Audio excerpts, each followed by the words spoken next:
Hello, I'm James Gunn. I'm the Reform Party candidate for Oxford West and Abingdon, and I want to talk to you about transport and utilities. This is an area which has been neglected for decades.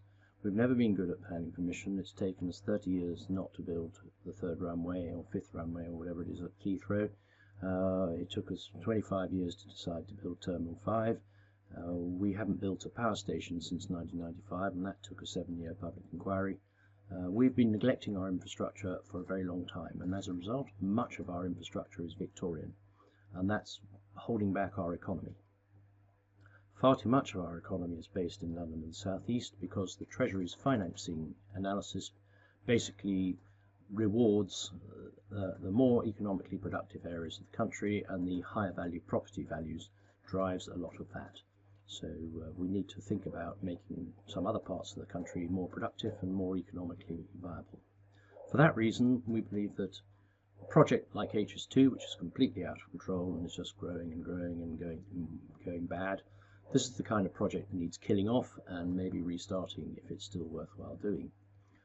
But we need to accelerate the infrastructure investments and working in the north of England. And if we join up Liverpool, Manchester, Leeds, Newcastle and perhaps Hull, then good things will happen in the north, and we will perhaps bring back some of that industrial revolution spirit that's been rather lacking for the last 200 years. Buck up, Northerners, come on, we expect more from you. Then the other thing that's got to stop is the war on the motorist. It is absolutely crazy that the motorist is being taxed in all directions, that is introducing these, whatever the name is, congestion charge, pay per mile, all these things are just another way of taxing typically lower income people who run their businesses from their cars, typically tradesmen and people. So these guys are being hit, and they're being hit. This is just another direction from which they're being hit. There's also the crazy green side. I've learned during this election campaign just how determined the Greens are to stop cars. So all these 20 miles per hour limit are designed to make you think that going by bicycle might be more convenient. Shutting off all these roads around Oxford is also designed to make travelling by bicycle more convenient. They'd rather you went on a 45-minute car journey than a 15-minute car journey. So they're not worried about emissions. They're worried about bullying you into bicycling, basically. I had so many smug emails from people saying, will you commit to encouraging cycling? No, I will not.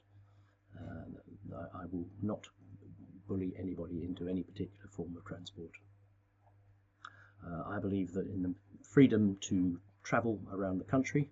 I do not believe in 15-minute cities or any of the nonsense that's coming out of the World Economic Forum on this transport area, or Sadiq Khan's ideas at all. Reform, fortunately, will be canning all net zero measures, including local traffic neighbourhoods and pay-per-mile car pricing.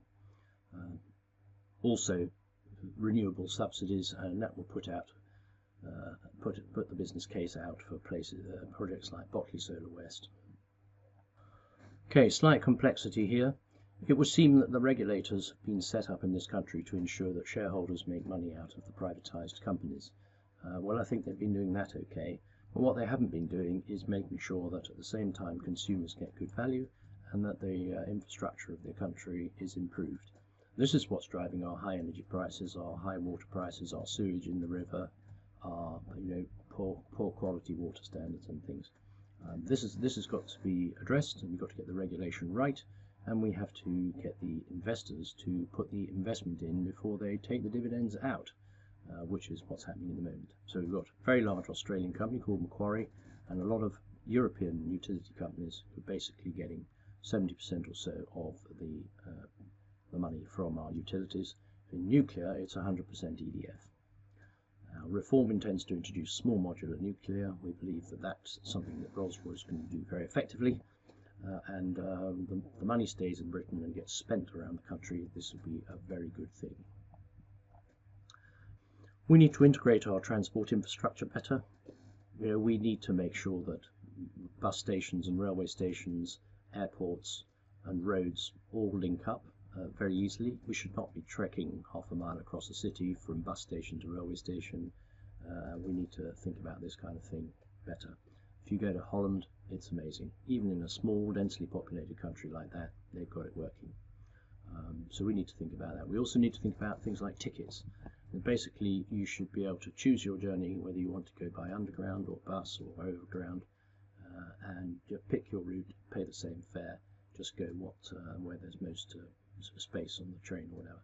So this is the kind of thing which needs to be done much better in this country. We've still got fairly old-fashioned rules about building railways, which needs an Act of Parliament. That will come from having a sort of unified funding mechanism inside government, and so reform will set that up. Yeah, reform believes there's an opportunity for improving water supplies in the country by building a national water grid and some new reservoirs in high rainfall areas. We need to be able to, in the Oxfordshire area, we obviously have the plan to build the Steventon Reservoir. This doesn't seem to be a particularly good place to build a reservoir, as it's not a particularly high rainfall area. When you've got somewhere like the Welsh Hills, you could build a reservoir there, and it could dribble down the Severn, and it can be pumped from the Severn into the Thames at some point. Now, these kind of projects have been studied, the costs are known, and we believe that it's time to start considering some of these kind of links to pass water from one watershed to another. That's an unfortunate choice of words, wasn't it?